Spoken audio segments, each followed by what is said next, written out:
with me while I talk about Vocaloid Miki. Miki is a Japanese Vocaloid from the Vocaloid 2 era. She released at the end of December in 2009. That was the same year as release of other Vocaloids like Gumi and Luca. It was a pretty big year for Vocaloid. Miki had actually launched alongside two other Vocaloids, Kaai Yuki and Hiyama Kyoteru. And one of these things is not like the others, because Yuki and Kyoteru were like a teacher and a student, with Yuki being the elementary student and Kyoteru being the teacher. And in between the two of them was Miki, a space doll or something, with a very different art style and vibe. It was odd, but we rolled with it. Now, up until Oliver released, Miki was my favorite Vocaloid, so I know quite a bit about her. At the time of her release, all we knew was that she was the Vocaloid debut of a company called Age Software. Yuki, Miki, and Kyoteru is where Age Software actually stepped into Vocaloid. I would say of the three, Miki definitely did better at first. She catered more to Vocaloid culture at the time, whereas Yuki and Kyoteru were just normal people. Although I guess Kyoteru's lore is not really normal, but that's another video for another day.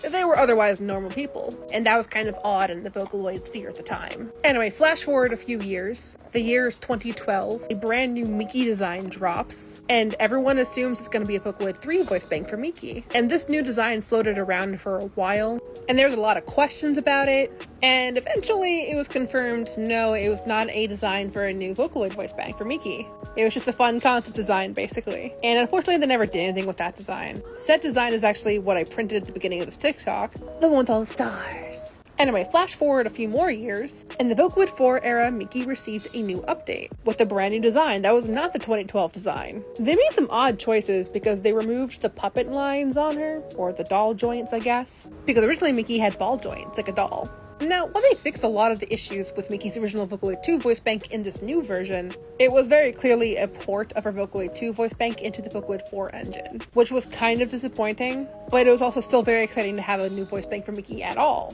This was the first time she was able to growl and cross-synthesize. It was great. Now, nothing really happens with Miki in general. Age Software doesn't do a lot of marketing with her. She's almost just kind of there. Like, sometimes she's included in their lineup, but most of the time she's not. And also, to be fair to Age Software, very few of their Vocaloids were actually made by them proper. Age Software tends to pair with a bunch of other smaller companies or groups. Think of it like a Power Effects and Vocatone situation type thing. But flash forward a few more years, and we learned that Miki was actually made by a completely different company, Heartfast. Alongside her is also Pico. In truth, Miki and Pico were made by a now dead company called Heartfast. Something happened to Heartfast, they went under, they went bankrupt, something happened, and they had to sell the rights of Miki and Pico. Miki went to Age Software and Pico went to Sony. And Sony made a lot of sense because they're affiliated with the voice provider of the same name, Pico.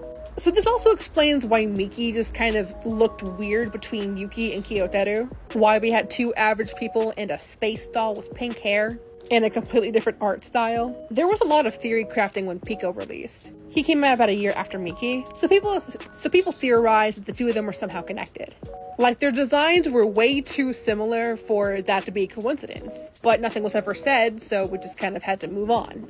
But then a few years ago, we found out about Heartfast, and that Miki and Pico were supposed to be the first two in a line of character vocals, which is why they had such similar designs, why they had code names. Like, it's so obvious in retrospect, but we really weren't given any information. Now, Miki definitely got the better hand compared to Pico, because Sony didn't really do anything with him. Like, they released a free trial for Pico for like a week, and then they got mad people were actually using the trial, and so they had to copyright strike everything with it was ridiculous. And then they took the trial down. They also didn't even bother to market Pico, like, at all. This was the height of Vocaloid. Like, Hatsune Miku came out just a couple of years prior. And for some reason, Sony was expecting Pico to hit Hatsune Miku numbers, and he just wasn't. And they were like, oh well, disappointing child, and they walked away. Like, you can't even buy Pico anymore. He ran out of serial codes for both his download and his box. And Sony could totally just go to Yamaha and ask for more codes, but they won't. But anyway, back to Miki. So where's the girlie now? Well, she's actually getting an update in the near future on SynthV. It's a software much like Vocaloid, and it's also going to be Miki's first AI voice bank. It was announced about a year ago and is expected to release at the end of this year. I personally think it's going to release on December 4th because Miki, Yuki, and Kyoteru are all getting AI voice banks in honor of their 15th anniversary, which is December 4th, 2009. But that's what I personally believe. This is really exciting because now Miki can actually sing in English and Mandarin and Cantonese and Spanish. I actually bought her Vocaloid 2 voice bank a few years ago, so I'm really excited to have her new AI version coming up. Love her, she's great. Vocaloido.